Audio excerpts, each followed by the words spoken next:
I want to go over this week's homework with you guys. I felt it was the best way to give you feedback. So I have taken the homework of one of your classmates who did really, really well, and I'm going to talk through with you this student's responses. And you can check yourselves, and you can come and pause this video to take a closer look.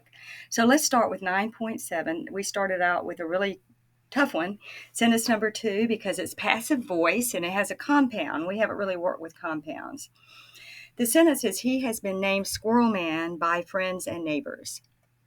So this is passive voice. The underlying structure is that friends and neighbors, they're the subject. They did the action. And what they did is they named him Squirrel Man. So that's the actual underlying structure. When we make a sentence passive, though, we take the subject and put it at the end of the sentence. And then we take the direct object and put it at the beginning. So that's the reason that this student has labeled it correctly passive. And the subject is, the direct object is he, because he didn't do anything. He's the object of the action. He, and then has been named as a passive verb. Notice it's have plus en plus be plus en, which is passive. Passive voice doesn't fit the typical structure, remember, of the type 5, all the 5 sentence types. Passive sentences, by the way, always have type 5 as underlying structure. And then the one mistake the student made on this very difficult one is that Squirrel Man is also noun phrase 2. So this is one of those sentences that have object complements, which you'll see at the beginning of chapter 9. So it should be noun phrase 2 is he. The main verb is passive, has been named. Noun phrase 2 is Squirrel Man. Friends and neighbors named him Squirrel Man. He is Squirrel Man, one and the same thing. So they're both noun phrase 2. And then we have an adverb phrase, a prepositional phrase, by friends and neighbors. And friends and neighbors is the subject. They're the ones who did the action, who did the naming. So that's what we have for that one, very tough one. The Reed-Kellogg diagram doesn't take into account for its passive, the fact that the sentence is passive. It just starts with he as the subject, has been named as the full verb phrase, and then Squirrel Man, and then by friends and family. The only thing that this student needs to do different here is with the Reed-Kellogg, it wants you to put Squirrel Man up here as if it were a direct object, because Reed-Kellogg's are just imperfect. So let's go on to this next one. It's also passive, and I think it will be clearer. I hate that we started with such a tough one. The offer was refused by Squirrel Man. So really the sentence is Squirrel Man refused the offer. Squirrel Man is the one who did the refusing. He's the subject. Offer is the thing he refused. It's the recipient of the action. So it's the direct object. So sentence 5, put that it's passive. That means we're going to flip subject to an object. So the offer is the object. The main verb is passive. It was refused. And then we turn the subject to the sentence into a prepositional phrase by Squirrel Man. So Squirrel Man is noun phrase 1. And then the Reed-Kellogg looks like this. The offer was refused, and then by Squirrel Man is adverbial here. Let's go on down. We did sentence number 7. Finally, an eviction notice was posted on his gate. Now, another thing about passive voice is that you can take out the subject altogether. Gate is not the subject. Eviction notice is not the subject. It didn't do anything. So your question is, who did the posting? That's the subject of the sentence, the thing or person who did the action. And we don't know who did it. That's one advantage of passive voice. Another reason that it's sometimes frowned upon is that you can just do away with your subject. So someone posted it. We don't know. But the underlying structure that I would go with is someone posted an eviction notice on his gate. And then we have, of course, finally. So we're not going to have a noun phrase 1 because it's just omitted altogether. But we know that eviction notice is a direct object. It's the thing that was posted. The verb is was posted. It's passive. It's have plus en plus post. You don't have to write out the verb phrasal formula, but that would be it. Actually, I did it wrong. It's be plus en plus post. Finally is an adverb, and then on his gate is an adverb. But in this case, it's just an adverb of place. We don't know who did the posting. Whereas here, Squirrel Man did the refusing of the offer, and here, his friends and neighbors did the naming. But in this case, we don't know who did the action. And passive voice, it does that. That's why it's sometimes considered a little bit weaselly, because you can have a sentence where you actually, you don't have to name the agent or the actor. So the example I gave in the video web video lecture on this chapter was, instead of saying like, I wrecked your car, you might say, oh, your car was wrecked, and then you don't have to take blame if you wreck your friend's car. So this is what it looks like. Go back and look at it. 9.13, we were dealing with negatives, and they're easy. And this student did for me both the positive and the negative. And you really could have gone straight for the negative. So shouldn't we have bought a smaller car? Well, this is a yes or no question, so they're easier than what we call WH questions. Just answer the question. No, we should not. Doesn't matter if you say yes or no. No, we shouldn't have bought a smaller car. And then you can figure out, oh, we is my subject, because subjects usually come first. Have bought is my verb. Should have bought is the whole verb, a smaller car. And then you're able to kind of pick it apart. So we want to go right for the transformation.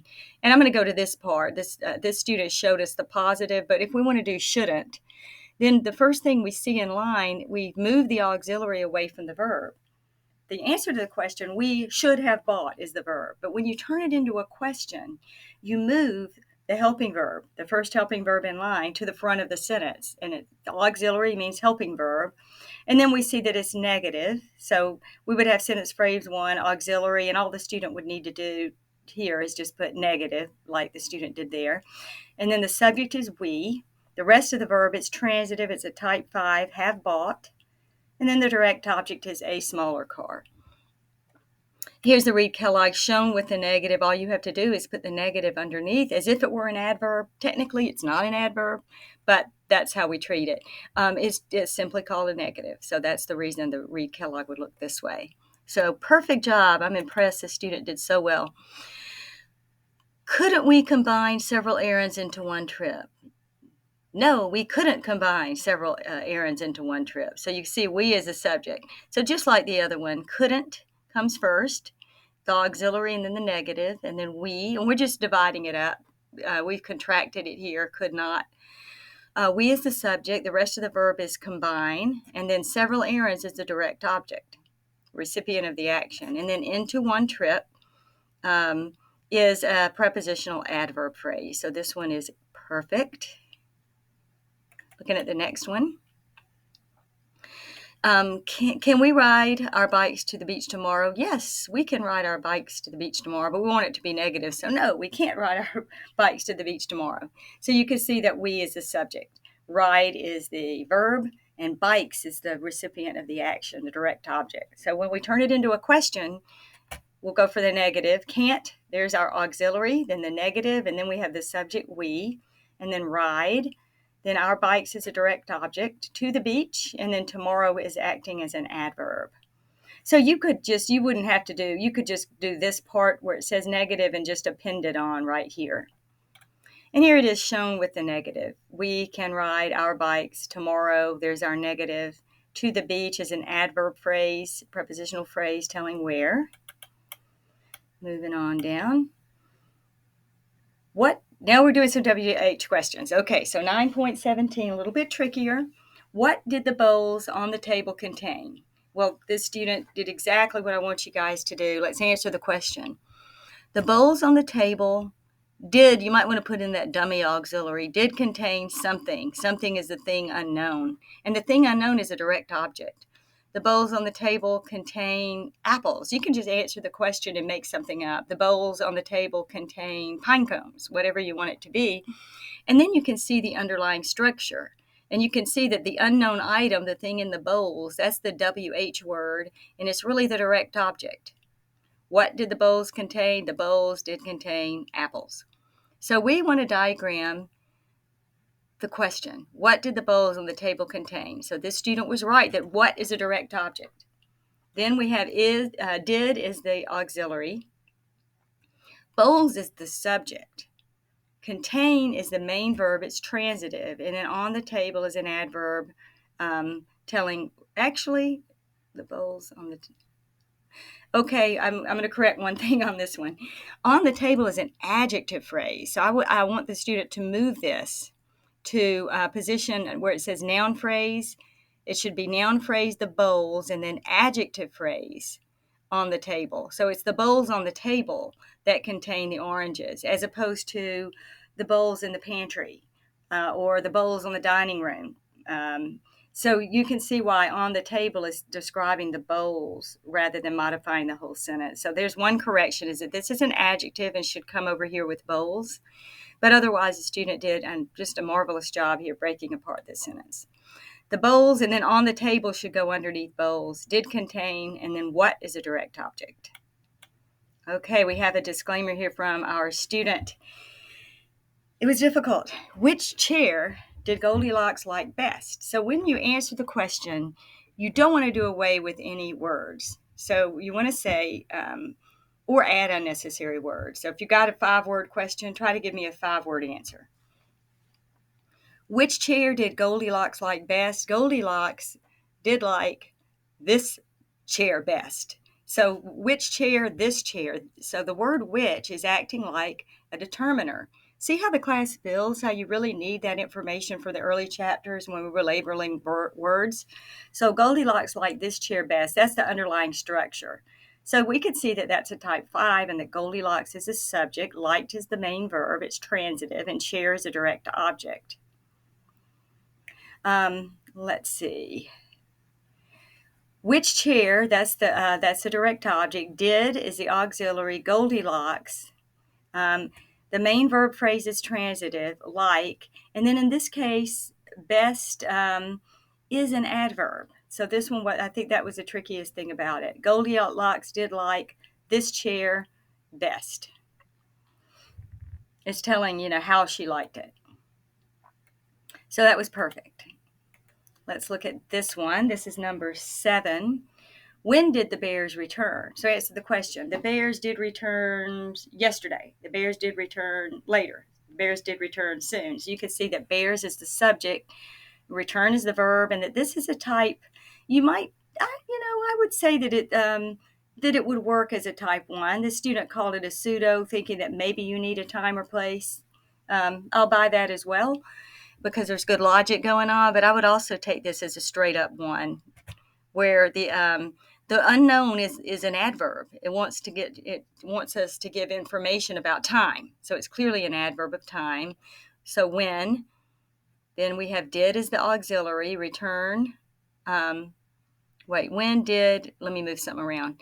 I'm going to move the Bears right here. So I'm going to put noun phrase 1 right here, the Bears, and then the main verb is intransitive return. When did the Bears return? So the only thing I'm doing is moving the Bears from the position at the end of the sentence to the position where it goes once we have a question between when did, right here, the Bears return. The tree marker is, the Reed Kellogg rather, is exactly right. Who rescued her from the angry bears? Well, the answer is someone rescued her from the angry bears. So someone is the subject. Who is the subject? So this one ends up being pretty easy. It works just like a statement. Who is the subject? Rescued is transitive. Her is a direct object. And then from the angry bears is a prepositional phrase. Who rescued her? There is your Reed Kellogg. Perfectly done. Next, the student did these extra sentences that I added, and I already went over these in last week's Zoom session, which you can still access. So I'm going to go past those to the review, and I apologize that there were a lot of review questions, and some of you went for the more difficult ones. I meant the very end review questions, which were at the very tail end of the review section. So my apologies if you did those more difficult sentences. So these were much easier. So the first is, have you eaten yet? You have eaten, and then yet is an adverb. So let's see. Here, the student, you have eaten, is simply a type 1. Some people would actually argue that this one is a pseudo 1 to 5, because they'd argue that if you eat, you have to have eaten something. So we hadn't seen one of those before. But at any rate, so this tree marker isn't quite right. I would want to put noun phrase 1, you, or sorry, yeah. Oh no, I see what the student's done. Okay, we're right here with have, but then we want to have the noun phrase you come right here, and then the rest of the verb is eaten, and then yet is an adverb phrase. So you get on that, it should be have, noun phrase is you, then main verb, and so have is an auxiliary. Noun phrase you, main verb, intransitive eaten, and then the adverb is yet. All right, almost perfect. Okay, where did I leave my hat? I left my hat somewhere. I left my hat in the bedroom. I left my hat on my head. So where is asking for adverbial information. WH questions often ask for adverb information: where, why, how, when, but not always, because what is also a WH word. WH question, remember, is a question that usually begins with a word like where, when, why. How is a WH word. But it requires you to supply missing information as opposed to a yes/no question. So the underlying structure is I did leave my hat somewhere. The Reed-Kellogg shows the underlying structure. But we want to go for the transformed sentence. Where is an adverb, did is the helping verb, auxiliary, I is the main subject, and it is noun phrase 1. Where did I, then leave is the main verb, it's transitive, and then my hat should be noun phrase 2. I just needed a 2 right there. Very good. The IRS is sending us a refund. So this is one where we have an indirect object, and I didn't go over these enough, I don't think, but this looks really good. The IRS is the subject, is sending is the main verb, and what is it they're sending? They're sending a refund. So refund is a direct object. Us is what's called an indirect object. So this student went to the underlying structure, and I would accept this, adverb phrase, to us, because with an indirect object, it is true that a prepositional phrase is implied, but there's another way the student could have done it. The IRS, noun phrase 1, is sending, main verb transitive, and then just go in the order of your nouns and let us be noun phrase 2, and a refund is noun phrase 3. So you just number them as you see them.